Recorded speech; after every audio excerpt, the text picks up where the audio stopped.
Non, je ne suis pas journaliste. Quand il dit je suis journaliste, parce que journaliste, c'est quelqu'un qui a au moins un bac et qui part se spécialiser dans la continuité académique dans le journalisme.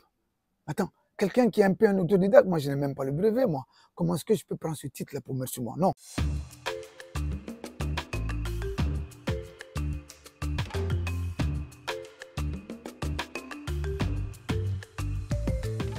Je m'appelle Mori Touré, je suis animateur culturel, je suis promoteur d'une web radio qu'on appelle Radio Africa.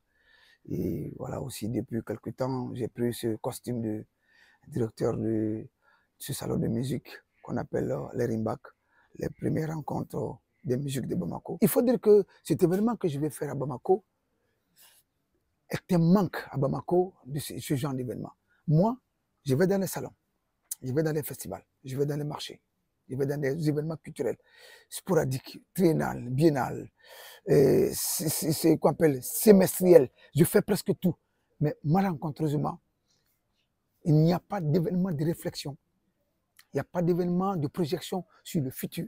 Il n'y a pas d'événement sur le questionnement du secteur de la musique à Bamako. Et comme c'est un peu ma spécialité, et comme dans mon processus, je me suis fait beaucoup d'alliances et beaucoup de partenariats moraux qui a sur la base de la confiance, je me dis, ce serait bien pour moi. C'est vrai, je vais continuer un peu ce métier-là. Pourquoi je n'installerai pas un salon sur Bamako qui, au-delà d'être la capitale du Mali, mais le Mali, l'un des plus grands potentiels de musique en contenu sur le continent. Parce que moi, quand je vais partout, au Togo, au Bénin, dit Mori, si c'est ton pays, on l'endule, on l'aime. Mais malencontreusement, moi et les acteurs maliens, on parle sur tout le monde pour aller faire des réflexions sur la musique.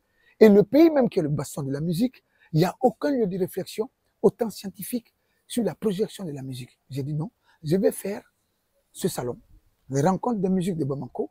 Ça va être aussi un lieu de questionnement. C'est vrai, les salons, il y en a pignon sur rue. Mais pour moi, ce salon-là vient un peu dans le bastion de la musique africaine. Voilà, ça va être aussi une bonne opportunité, autant pour les acteurs maliens qui sont dans la musique, de se poser les vrais jalons, et au-delà aussi de notre posture nationale, qu'on amène aussi l'expertise nationale, continentale et internationale pour venir aussi nous aider dans la construction des artistes depuis le début jusqu'à ce que les artistes deviennent des véritables porte-étendards de notre musique. Parce que c'est ça. Un artiste, au début, tu chantes, tu crées.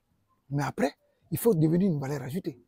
Économiquement, la posture sociale, la posture économique, la posture de transmission. C'est un peu tout ça que, mettant tout ensemble, que je vais faire ce salon de musique qu'on appelle les rencontres de Bamako, qui va avoir lieu en octobre 2024, qui va s'appesantir sur le commencement, les années 1960, les premières politiques culturelles de musique de nos pères de la nation, les premiers groupes qu'Imaï. On a la chance, c'est vrai que les membres fondateurs sont partis, il y a quelques groupes qui restent de nom, avec quelques membres fondateurs. On va replacer le contexte de ces années 60 à travers les groupes, à travers les réflexions. On va faire un colloque de musique. C'est un peu ça que nous voulons faire pour ces premières rencontres de musique de Bamako. La musique, déjà, c'est quelque chose que je tiens depuis tout petit. Comme je le disais tantôt, que je suis né dans une ville de la Côte d'Ivoire où ma vie a changé à 450 degrés parce qu'il y a un disquaire qui vendait les 45 tours, les 33 tours, et c'est venu se greffer à côté de ma maison. Ça m'a complètement chamboulé. Ça m'a donné la quête de la curiosité d'être dans cette discothèque et de scruter un peu le son, de comprendre un peu qu'est-ce qu'une chanson dès le départ.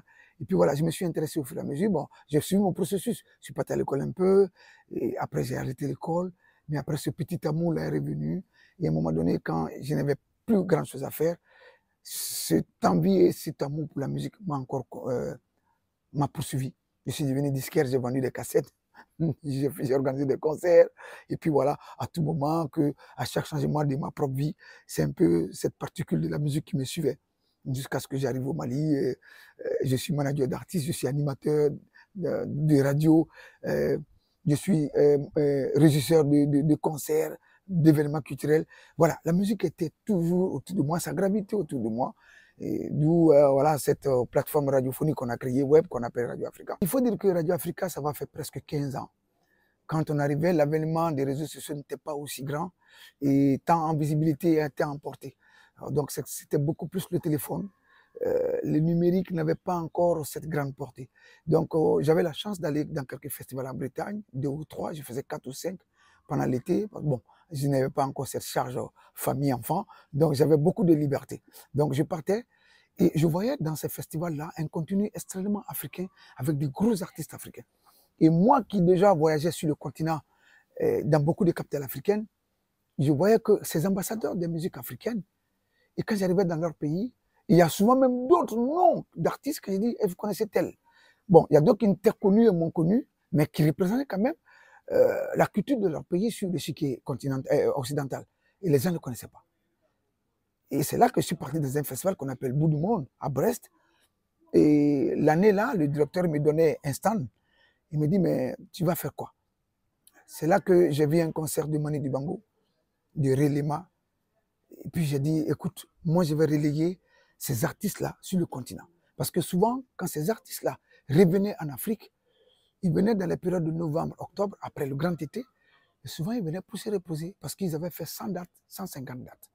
J'ai dit non, il faut relayer cela. Donc c'est là que j'ai créé cette web radio. Au départ, je prenais un téléphone pendant toute une journée, je quittais de Kisangani sur une radio de Kisangani au Congo, une deuxième radio à Zéphyr au Togo, je me retrouvais sur une radio à Kaï, à 600 km de Bamako, en Guinée, en Côte d'Ivoire. Et c'était comme ça, je faisais le tour. J'ai dit, mais attends, si tu fais le tour de l'Afrique comme ça, on appelle l'Afrique, Radio Africa. Donc voilà, j'ai fait cette tournée téléphonique dans les émissions en direct, en interactive. Et voilà, j'ai pris goût.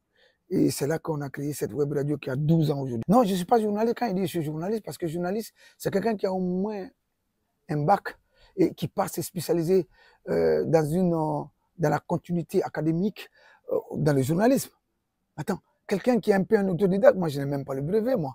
Comment est-ce que je peux prendre ce titre-là pour mettre sur moi? Non, c'est vrai que mes compétences de tous les jours, mon expérience du vécu du terrain, me donne la latitude d'avoir une bonne base, un bon background, une bonne connaissance. D'autres même m'appellent musicologue. J'ai dit, mais n'insultez pas les gens qui ont un bac plus 2. C'est vrai que mon vécu, mon expérience peut me donner cette connotation. Mais j'ai dit, ma vocation, ça a été un animateur. Et c'est vrai que quand mon champ est aussi large, autant je m'exprime bien dans le chiquier mot, dans le chiquier théâtre, dans le chiquier chorégraphie ou encore de l'art contemporain, c'est là que je parle de culture. Sinon, tu l'as dit tout à l'heure, spécifiquement, je suis un passionné de musique. Mais c'est vrai que je fais beaucoup d'événements, je couvre beaucoup d'événements continentaux. Donc, ça me donne le titre d'animateur de musique, mais aussi d'animateur culturel. Je dis que notre métier a une colonne vertébrale. Surtout un animateur. Parce que le journaliste, sa posture peut changer en fonction de l'outil qu'il utilise. Parce que quand tu es dans une structure communicationnelle étatique, tu n'as pas forcément la même posture que l'homme de terrain que je suis. La colonne vertébrale, je dirais à n'importe quel jeune qui veut faire ce métier, la colonne vertébrale de ce métier est la passion. Il faut d'abord être un passionné. Tu n'attends personne. Tu n'attends personne. Il faut que tu sois à fond là-dedans. Il faut que tu aies la conviction que ce que tu fais te plaît. Et deuxième chose, je le dis tous les jours, et ça va de pair avec tous les corps de métier. Dans tous les métiers que tu fais, la posture que l'on doit avoir, c'est la probité et l'honnêteté. Soyez honnête. Soyez honnête avec vous-même.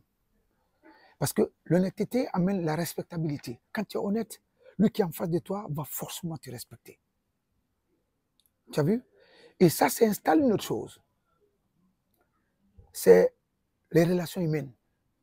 Je le dis encore, le plus grand animateur, c'est celui qui a un contact humain facile, c'est celui qui lui donne un carnet d'adresse et c'est celui qui lui donne un réseau. Je l'ai fabriqué à travers mon contact humain. Et surtout quelque chose qui est extrêmement important, la fidélité. Il y a des festivals que je fais chaque année. Souvent, les gens disent, mais Mori, écoute, on ne sait pas, mais il faut que tu viennes. En fait, il y a la fidélité. Et moi, je me suis créé ce contact avec beaucoup d'artistes africains, vieux, grands, petits. Je suis à leur écoute. je les guide, ceux que je peux guider, je les aide comme je peux les aider. En quelque sorte, je suis dans le staff de tout le monde.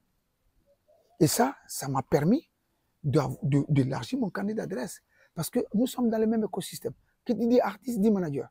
Qui dit manager dit animateur. Qui dit animateur dit journaliste. Qui dit journaliste dit patron de presse. Qui dit patron de presse dit directeur de festival. En fait, on a le même écosystème. Donc, j'ai élargi mon champ à travers cet écosystème-là avec les mots que j'ai dit, humilité, qu'on appelle nourrir mon réseau. Et aujourd'hui, c'est ça qui m'a donné.